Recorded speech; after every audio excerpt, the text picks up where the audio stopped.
Hey everyone, welcome back. And today I am excited to be bringing to you this reading because this is a requested video. I'm really excited. This is my first one. So I hope I'm able to answer the question properly and give some clarity. So the reading is for who's going to win? Is it going to be Ted Cruz or is it going to be Beto O'Rourke? And this is the battle for the Senate seat in Texas, and the reason why this seat is so in the media a lot when it's not the Kavanaugh circus, it's because this is a state where Republicans usually have a stronghold, and there is usually no competition between the two parties. And it's very similar to like the state of Arizona, because there is also a battle there for Jeff Flake's seat between the Republicans and the Democrats, and it's pretty close there too.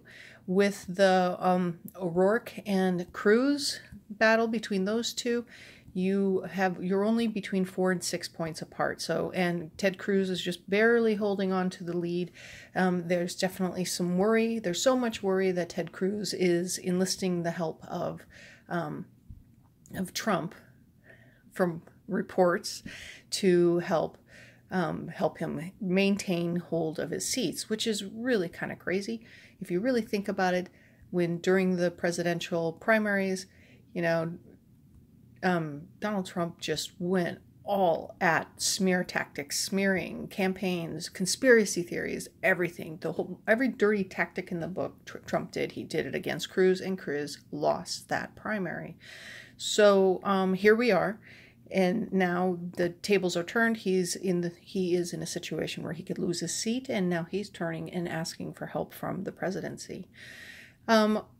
Beto O'Rourke is I think he's a congressman from El Paso, a border town, and he is taking the approach of doing grassroots organizations, going out and meeting his constituents, listening to their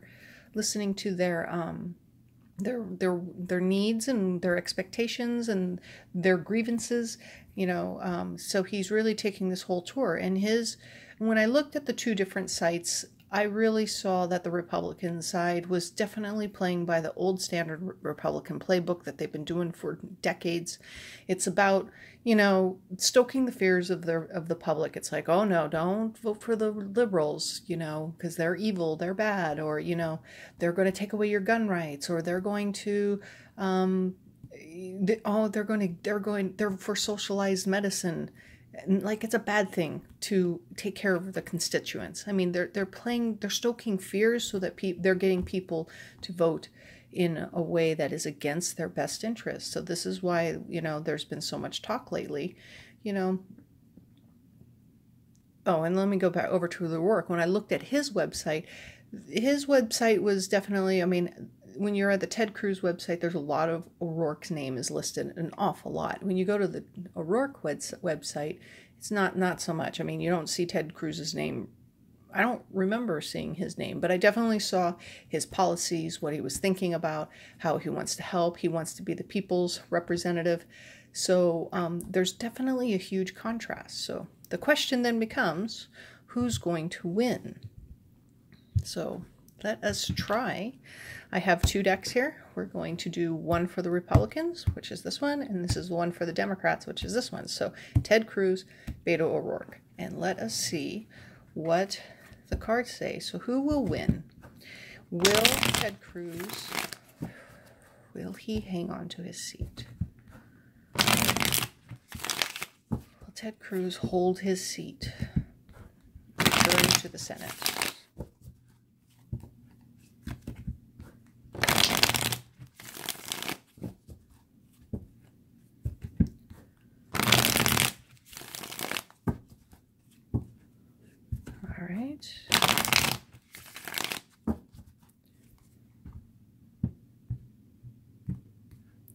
Okay, so there's Ted Cruz. Now, Beto O'Rourke.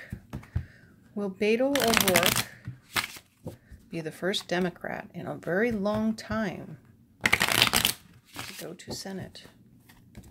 Will Beto O'Rourke go to the Senate. Will he win this midterm election? Let us see.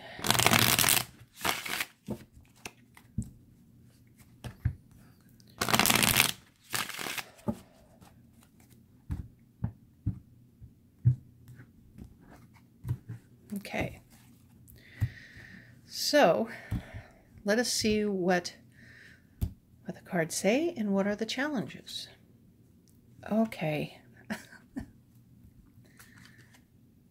Arguing. All right. We have loss. There's some arguing, competition. So not only is this the argument card, this is also the competition card, you know. People are, you know, arguing, competing and stuff like that. Could really very well be arguing his position. This is Cruz in loss. So this would be Ted Cruz loses, but Beto has to fight for it. He has to fight for it. He's got to fight for his position. So, okay, Ted Cruz does not look good. He looks like he's losing ground. Beto is fighting and clawing to come forward. So, all right, let's continue. Let us continue. So he's sitting at loss. Beto is sitting in a fighting position. So what is he going to need to do to win? So he is fighting for his chance to get into the Senate. Ted Cruz is already experiencing loss some capacity. I mean, when I say, are they going to get there? He's going to have to fight to get there. He is in a loss situation. So if I was to weigh this, it's close. It's really close. But Ted Cruz will probably not come out on top. So, all right. So let's see if we can get this entire spread in. Okay. So Ted Cruz is dealing with, in his past, some sneakiness. He's trying to get away with things. It's not really, right now, he pulled a stunt, you know, he pulled a stunt, I think, where he, is doing sneaky tactics. I mean, when you look at his website, everything is, you know, about attack ads, about going after, about stroking the feelers, about trying to get people. So it's kind of like trying to take, instead of winning upon his positions, because the positions that he has, when you go and you can find it, and you see his positions and his stances, they're pretty standard Republican playbook stuff. He's like, I support the Second Amendment. I'm a constitutionalist, which I don't think he is. Not when you're defending a president who is appearing to break every constitutional law and they're just rolling over and accepting it. So there's some sneakiness. There's some lying to the public. Okay. So O'Rourke, this is recent past, and I'm definitely going to have to be squeezing this together to have both of these in here. So O'Rourke, he has the king energy. The King of Wands energy. He's sitting there. He really is galvanizing. He must, in his campaign, he must be having a whole bunch of people that are working for him, you know. So he's kind of the king. He's kind of doling out the duties, and he's got a team that's out there and pushing him. So there's a lot of grassroots campaign. He is the king, organizing all of this. He's a happy king, because the Kings of Wands, I mean, the fire energy, the sun is in tarot, the sun is happiness. So he's carrying that happiness too with him. So everybody's kind of really excited about O'Rourke's chances. The present, the word, he is trying to get the word out, and that would match up with the Seven of Swords, right? So he's trying to get the word out. He's trying to get the word out of his stances and his things. When you're dealing with loss, you can definitely, when you're dealing with loss and the chaos that is going on within the Republican Party, you know, with them not polling so well, you know, you could definitely be having troubles getting the word out of a word, you know, or you're putting the word out and people are not always accepting of that word. He wants to bring good news. He wants to still say, hey, I'm the right person to represent this state. But when you're experiencing loss on the overhand, that word's not making it out. Or people are seeing through the deceptions that he's placing upon them. So I have O'Rourke. So, okay, so when you're talking about messages, here's a very interesting thing. O'Rourke has the Knight of Cups, right? So it's the same thing. Getting the word out, going out, the knight in shining armor, heading forward. When you look at these two, because now you have two cup cards that are delivering of news, right? So you have Ted Cruz, which is a more immature message, which could very well be the attack ads. It's kind of the schoolyard bully type ads. So he is definitely working through a less mature lens in getting his words out, where O'Rourke is dealing with a more mature message that is speaking to people more on their level and more on their intelligence level, and not just trying to tell them what they should believe. They should believe. He's out there saying, telling him what he can offer. There's a difference in the messages. Okay? The challenge is for Cruz is to hang on to his hope, right? So he's having a little bit of an issue and challenge of hanging on to his hope. The hopefulness, when you're seeing the polls and you're seeing that, you're in a state that should not be competitive, and suddenly you're very competitive, this could be a big challenge to hanging on to that hope that you're going to come out on top. And he has the loss card on top of him. So, okay. And O'Rourke's challenge is he's dealing with the burdens. He's dealing with the burdens. And that's a challenge, is to take on that burden and to convince people that he will take on their burdens, and he will, be their voice for the Senate, that he's not going to fall into line with, he's not going to fall into line with like party or party lines, because if you really think about it, this is a very Republican state. There's a lot of disenchanted Republicans who are looking for a person that will actually represent them and not just the party, or roll over and play dead to the president and just do everything that he says. So they're looking for something more, and O'Rourke needs to be able to take on that burden and move it forward, convince the people that he will be able to take that on and get the news out to where they need to go. So Ted Cruz is definitely going to stand his ground. No doubt about it. He's going to stand. He's going to try to fight. He's going to, continue to force the message through, So he's got a lot of work to do. Is he going to stand his ground? Is he going to continue with this playbook? I mean, I don't know how it's going to play out for him yet, other than that I know that he's sitting at loss. I know that he's clawing his way to the top, So, okay. But then he's flanked by two kings, okay? So you have the Emperor, the father of the deck. This is a guy who, this is a guy who brings order, control, order. People look to him for guidance, for bringing order out of chaos. So this is a pretty good outcome card. I mean, people are looking to him and sees him as, I'm on top of it. I'm under control. I can lead us through all of this. Where they look at Ted and they just see a guy just standing his ground, standing his position, just fighting. So I've got some stuck in old ways here, and we've got some progressive thought patterns over here. Okay, so let us move on. I know these are very squeezed in. I should probably use my tinier decks, but I really want to be able to see the images. All right, so let us go to Ted Cruz. In his past, he's feeling defeated. He's been forced to retreat, and this is true. I mean, he tried to run for president, and he was sent packing. So This is the rest before the battle. So he was forced to retreat.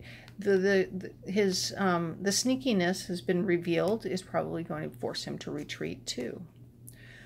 Oh, he's got and Beto O'Rourke has the Fates card. Okay, the Wheel of Fortune.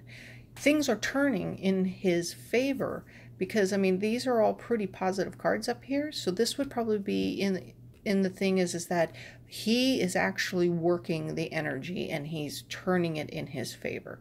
So this is also the luck card. So he has a lot of luck with him right now. Whereas Ted Cruz is in a retreat mode. He's in rest mode. He's resting before the battle. We have O'Rourke using the energies that are the forward motion energies, the luck card, to push him forward to and move with the change of cycles. So I think that's a pretty positive card on this side. Okay, we have the Queen of Wands. So the Queen of Wands could be a person. So he's looking for guidance. He's looking for the queen who could be providing him with information of how to go forward. This could also very well be the Queen of Wands energy, is that, you know, she is like, she goes out and she gets what she wants. So is this energy in his favor or is this energy against him? With the Lost card hanging above him as the significator, I would probably say that she is moving in because people are ready for change. They're tired of hearing somebody saying, I promise to do all this, and here's all of my list of things that I stand for. And then when you look at his records, he don't stand for any of them. He just stands for the party line. So the party, they're playing by a playbook. They're not really playing by what they believe and what they're doing. They're doing a playbook that's been set up 20 years ago. So, okay. Oh, well, so we have O'Rourke, who is kind of with the Nine of Pentacles. He has money coming in, small donations. He's sitting pretty. Things are working well for him. He's getting the message out. He understands that this is a fight to the end, right? He understands that. So he's got two kings that flanks him, so he is definitely in control of his message. That's why he's more of the knight versus the not so in control with the sneakiness and the standing your ground. You have an immature message of trying to get things out. So we're having troubles with the Republicans, having troubles with the convincing people that they're there for them and not for their constituents and not for their donors, because I think people are now starting to look at record. You look at their past history, and these two guys actually have history because they both have been in government they've been in government, so you can actually look things up and see what their records are. His challenge is that happy home, that happy stability, that stability of hanging on to his seat. So that feeling of assuredness for keeping his seat is not there, and that is a challenge for him. So this is usually a very happy card. I mean, we have two challenges here. His hope is draining. The stability that he once had is not there anymore. So that's his challenge, is to bring that stability into him. It's hard to have this stability if you don't have a clear message and you can't seem to convince your constituents that you are there for them. I think the voters are more smart, because now I think the voters are definitely the people of all of these races are discovering that you are not going to sideline. You're not going to disenfranchise. You're not going to discourage the average voter, you know. The average voter is now going, well, this is not going, well, this is just the way the politics is. My vote don't matter anyways, because that's what these establishment people want you to believe. And now that's not the case anymore. You are starting to find people more motivated, that they are, you know, they're being convinced, and they're understanding that their votes do count. And so that is why we're seeing a tide turn in not just this Texas race. I mean, you're seeing it in races like in Arizona, you're seeing it in Florida, you're seeing it everywhere. You're seeing incumbents having trouble. The challenge for Beto is, okay, the challenge for Beto is, I, I don't think he has a problem working together, not with the King of Wands. So I'm going to say this is the challenge is accepting money from large donors or dark money. This is the dark money card. So his challenge is to not accept those things, and because he's kind of running on a grassroots campaign, this is going to be a challenge for him not to do it. He relies on the small donations, and he needs to keep the corporate interests out. So it's going to be a challenge for him to not accept those funds so that his campaign can be true to its own message. Heartbreak. All right, we have now a loss card and a heartbreak card. The way things that he knows it is crumbling around him. Okay, things as they once were is crumbling around him. He is suffering heartbreak. The outcome is the heartbreak. So I really think that he's fighting his way. He's fighting. Two kings are flanking. This guy's got the sneakiness card. He's trying to do dirty tactics, sneaky tactics, and he's standing his ground, where this guy is trying to be forward and showing the leadership that the people are desiring to see. And he's ending up right now in heartbreak. So Ted Cruz is having trouble. He's having trouble. So, oh, and judgment. Follow your calling. So underneath the Emperor, I would definitely say the judgment card is for him to follow his calling. The people are going to judge him by how he's running the campaign, by how he presents himself. And he is going to be judged on what he has done in Congress. He is following his calling because I think people are seeing him in a more favorable light. They see him and they're understanding his message. They feel like that he is listening to them, and that's going to be very helpful. So he's got to continue that. He's got to continue that march, continue to forward. If he wants this position, he's going to have to continue this to reach that victory that he so wants. Ted Cruz right now is hanging in the old playbook, and the old playbook is just not working in this energy. This current energy stream is just not working. Like I said, we're in a chaotic energy. It's very prevalent in the Kavanaugh hearing, and we're still seeing, and these guys are starting to see that. But when you've got something that is so organized and so clear message and so that is the organization. That's that's the order that arises out of chaos. So when you're sitting in chaos, the chaos energy, everything is out of control, and the person and the energies that are creating the chaos is now starting to feel, which is the Wheel of Fortune, starting to feel it shift, and it is now coming to where we are. So O'Rourke really needs to just follow his calling, follow it wherever it goes. People will come to listen to him, to speak. That's probably why he's drawing such huge crowds, because people are ready for everybody. And it's not just in Texas, it's everywhere. People are ready for a change, and the only way they're going to get the change is to get people that listen to them, that actually start working for the constituents, stop working for the lobbyists, stop working for parties, start working for the constituents that have voted you into that office. So, all right.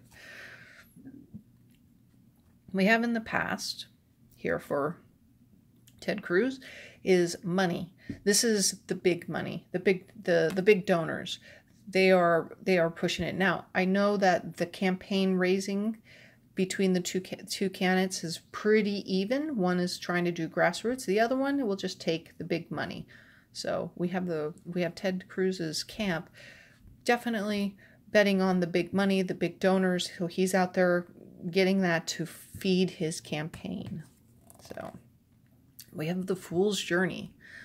Okay, Beto Beto what probably was like when he was deciding in the past, is like, I'm going to run for Senate, and people are going, dude, you're crazy. You're being foolish. This is really this. You have no chance. This is a Republican state. But he's like, nope, I'm going to run. And he is the fool taking the journey. So can he make foolish decisions? Yeah, we all can. Every one of us can. But it appears at this point in time, as we're moving through all of this, he's doing pretty good. He's taking it. Now, I know that some people have came up and they've been like, oh, look, he has, he's definitely, in his past, he was in a punk rock band and he was on a cover wearing a dress or something. I mean, come on. It's like, people actually see that, and if he can laugh at himself and laugh at the people, he's going to be fine. As long as anything that he's done in the past is not nefarious and harming other people, I think he'll be fine, regardless of, and if he can laugh at himself, it's all the better, because that you become relatable to the people. But the other side is using the innocent fun as a weapon and trying to attack it. It's like, oh my gosh. And people are beginning to just see right through that. So, okay. I have to push it. All right. Truth. So, he's going to have to face the truth. Okay. So, this is facing the truth. This is interesting. So, the sort of truth is, he's going to have to face the truth. He's going to have to face the truth that his campaign is not doing so well. He is headed for heartbreak. He's at loss. He's at heartbreak. Things are not going so well for him. So he needs to come to that conclusion. So we got some indecision here. So presently in the current energy stream, we have some indecisions. I don't really know what indecision that he would have. There might be some blocking. There's some obstacles in his way. So, and he needs to not go into it blindly. So there's some definite blocking happening here. And it could be just undecided. I mean, there's some indecisions happening and that he needs to just currently, to get forward through. He needs to make some decisions. There are some decisions that he's going to have to make in order to deal with the disenfranchised and bring them over. So to bring them to his side to vote for him. Or this is the public he's facing is feeling undecided. That's it. Okay, the public, what he's facing is an undecided public, and he's trying to convince them. So this is the undecided public. So this is what he's facing. As he's traveling around the state, he's discovering some undecided voters who just haven't made up their mind. So the challenge is making wise decisions, is looking for wise counsel. His challenge is here. And, this card comes up a lot for Republicans in my readings. It's like, why are they having such a hard time making some wise decisions? Why are they having such a hard time looking for sound advice that's for the good of the whole, not just the good of their constituents? So that's his challenge. His challenge is to listen. Listen as the King of Cups, okay? So he is out there telling people what he can do, and being, bringing order and stuff like that. So he's got some great energy, but he needs to slow down and listen. We got some disenfranchised. We have a lot of undecideds, a lot of undecided people, right? He needs to slow down and listen. Okay, I'm going to wrap this up here. Strength. So Ted Cruz is going to have find his inner strength. His outcome, this is not an outcome. This is, because you've got a loss and a heartbreak, he's going to have to find that inner strength to come to terms with with the outcome that is going to be handed to him. He's going to have to come to terms with the fact that it's not all written in stone right now. Nothing is written in stone for him. So, and then his is energy. The energy is flowing from him. It's moving. It's bursting forward. Beto is heading. So there's a lot of, he's still got a lot of work to do. Beto's still got a lot of work to do. okay? He's got a lot of work to do. He's got a really good chance. He's got some strong cards. He is discovering the people that are disenfranchised. He is trying to play an old playbook. The old playbook is not functioning, and he hasn't been able to adjust. He's going to have to find the strength. He's going to have to find the strength to alter the course of his election. It's not looking so good for him at the moment. Beto, it just keeps charging forward. I don't, win or lose, this guy is trying to get a message across. So, all right. I hope you enjoyed this, and thank you so much. And if you have a request, by all means, please put it in the comments, and I will try to get to the reading soon. And I thank you so much for joining me. I hope you enjoyed. Until next time, thanks. Bye.